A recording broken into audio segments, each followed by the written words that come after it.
StepN, ce sera le dernier. Mais le dernier quoi? En tout cas, ce sera pas le dernier Move to Earn, ça je peux te le garantir. Maintenant que la boîte de Pandore est ouverte, quasiment tout le monde saute sur l'occasion et essaye de faire son petit Move to Earn avec des chaussures plus ou moins designées, si tu veux. Un jour j'essaierai de faire un Move to Earn, why not hein. Regarde là, tac, j'ai ma petite chaussure, voilà, on rajoute une couleur. Et c'était intéressant de toute façon, hein, c'est pas le design, tout le monde s'en tape du design, non, c'est les tokens que tu vas gagner. Bref, cette vidéo pour te dire que StepN, ce sera le dernier des jeux en Move to Earn à utiliser le modèle qu'ils ont utilisé. Pour une raison très simple, c'est que maintenant tous les modèles qui vont être créés, soit ils vont reprendre le modèle de StepN et dans ce cas-là, les gens savent, les gens ont un précédent. Les gens maintenant, ils sont au courant que ce genre de modèle, eh bien ce sont des modèles qui ne sont pas sustainable dans le temps. Je veux dire, il suffit d'aller sur CoinGecko, de checker la courbe pour te rendre compte que malheureusement le GST ne va pas tenir dans le temps parce que il y a du GST qui est imprimé à l'infini. Et les gens ont beau avoir une mauvaise mémoire, les gens se rappellent quand même à chaque fois qu'ils se font baiser. Et le cas de figure là de StepN, clairement pour la majorité des utilisateurs qui n'ont pas take profit et qui n'étaient pas dans la première partie du projet, il est désastreux, ouais je pense que c'est ça le mot, désastreux, ouais effectivement. Hein. Il suffit de regarder, on est quasiment à diviser par 100 par rapport à l'ATH, on y est très bientôt, hein, il suffit d'un moins 20% et on les atteint. C'est loin d'être un score très très joli. Et ça pour une raison très simple, StepN utilise un modèle qui n'est ni scalable, donc qui ne peut pas croître, je sais même pas le mot, qui ne peut pas grandir à l'infini plutôt. Et en plus de ça, StepN n'est pas sustainable parce que pour que StepN continue de grandir, il faut tout simplement qu'il y ait en boucle des nouveaux utilisateurs qui viennent dedans. Bref, c'est un modèle qu'on a testé une fois, que plein d'autres boîtes, si on peut dire ça, start-up, qui font du Move to Earn sont en train de tester en ce moment, et ils vont tous se péter la gueule là-dessus parce que le modèle ne tient pas. Le problème, c'est pas les entreprises qui gèrent, non, du tout, rien à voir. Le problème, c'est le modèle en son cœur qui, lui, est fucké. Et ça, malheureusement, à l'heure actuelle, on n'a pas encore la solution. L'idée, ça va être de développer d'autres modèles. Et c'est pour ça qu'on est en train de voir de plus en plus des Move to Earn, mais qui utilisent d'autres modèles, qui n'utilisent du coup pas le modèle de StepN. Par exemple, un modèle très intéressant que j'ai vu, ça va être le modèle de Walken. Alors évidemment, je fais pas de la pub pour Walken ou autre, mais j'ai trouvé que leur modèle était assez intéressant. Pourquoi? Parce que eux, en fait, ils utilisent un seul token. Du coup, ils n'ont qu'un seul token, ils n'ont pas de token d'utilité ou de token d'investissement. Ils ont un token qui est relié à leur jeu, et ce token-là te permet d'améliorer tes cathlètes, ce qui est un petit peu l'équivalent des chaussures. Et ça, c'est plutôt sympathique, parce qu'au final, on a toujours seulement un seul token, et on ne se retrouve pas à générer un token pour acheter un autre, pour pouvoir réinvestir, bref. Des modèles très très compliqués, très très tarabiscotés, là où l'idée c'est vraiment de perdre l'utilisateur. Non. Là, on a un token et on a une soft currency qui est la gem qui en fait n'a pas vraiment de valeur, permet juste en fait de s'assurer que le mec est bien en train de marcher. Donc c'est plutôt intéressant comme modèle. J'avais des questions par rapport à ça, si les tokens pour upgrade sont burn ou pas. S'ils sont burn, on est vraiment sur un modèle que je vais considérer comme intéressant. Sinon, malheureusement, on revient quasiment au même et ça va évidemment dépendre des émissions de ce type de protocole. Voilà, ça c'est pour Walken. Un autre modèle qui est en train d'émerger, c'est le modèle de Movin. Movin ne va pas s'adresser directement aux utilisateurs, mais va plutôt aller choper des partenariats. Et ce sont les partenariats via leur super application qui vont faire en sorte qu'ils vont acquérir des utilisateurs. Si tu as envie, imagine, si tu as envie de participer à une course, je sais pas, tu as envie de faire une Spartan Race à Morzine, t'as envie de faire ça, les images sont sympathiques, hein, franchement ça vaut le coup, je l'ai fait une fois. Si tu veux faire une Spartan Race à Morzine, tu es obligé de t'inscrire via l'application Movin.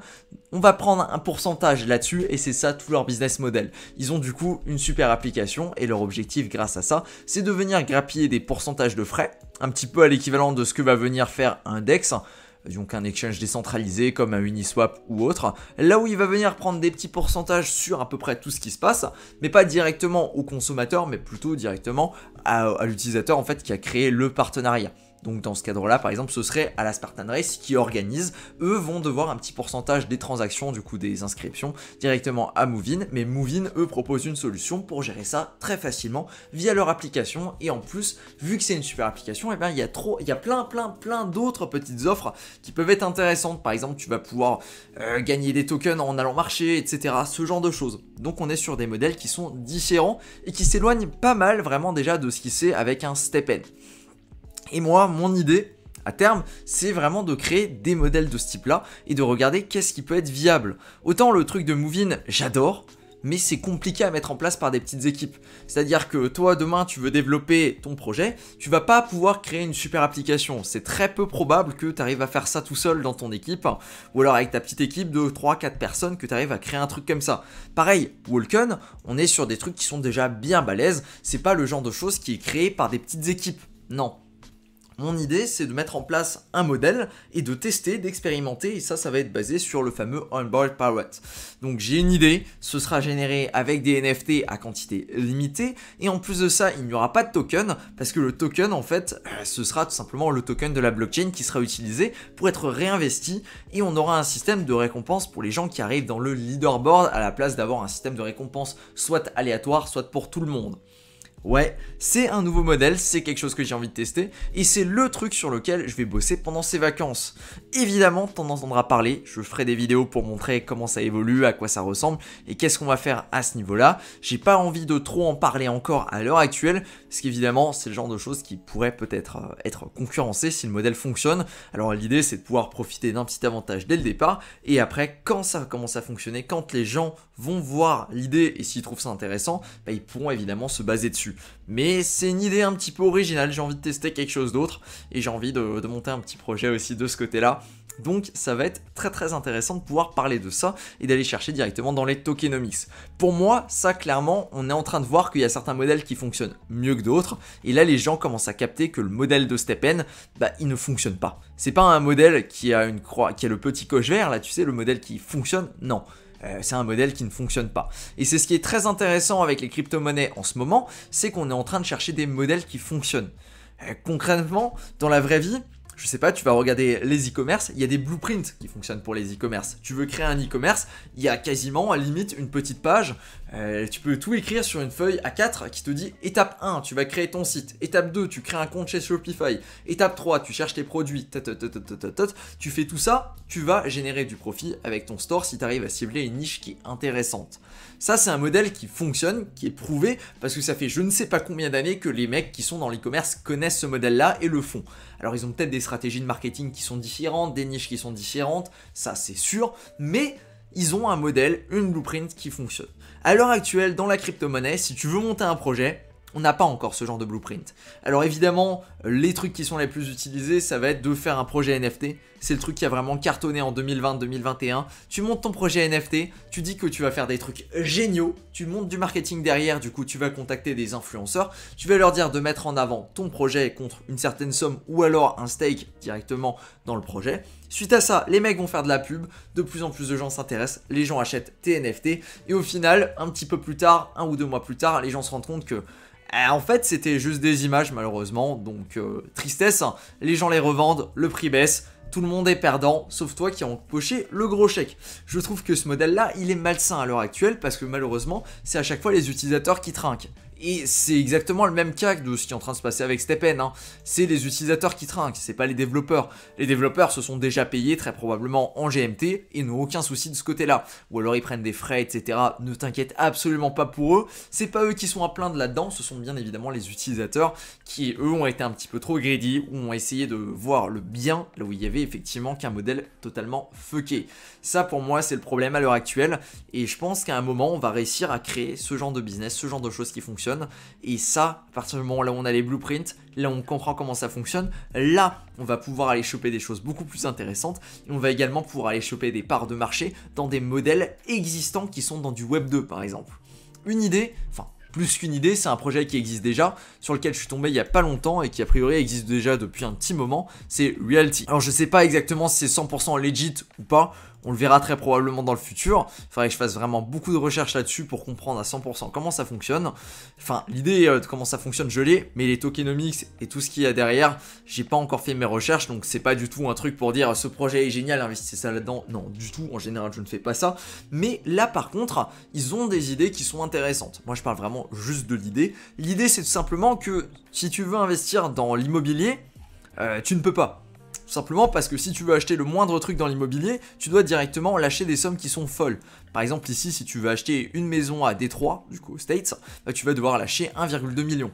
Autant te dire que très peu de monde peuvent se permettre là maintenant tout de suite de faire clac, 1,2 million, on le sort. Très peu de monde peut se permettre de faire ça.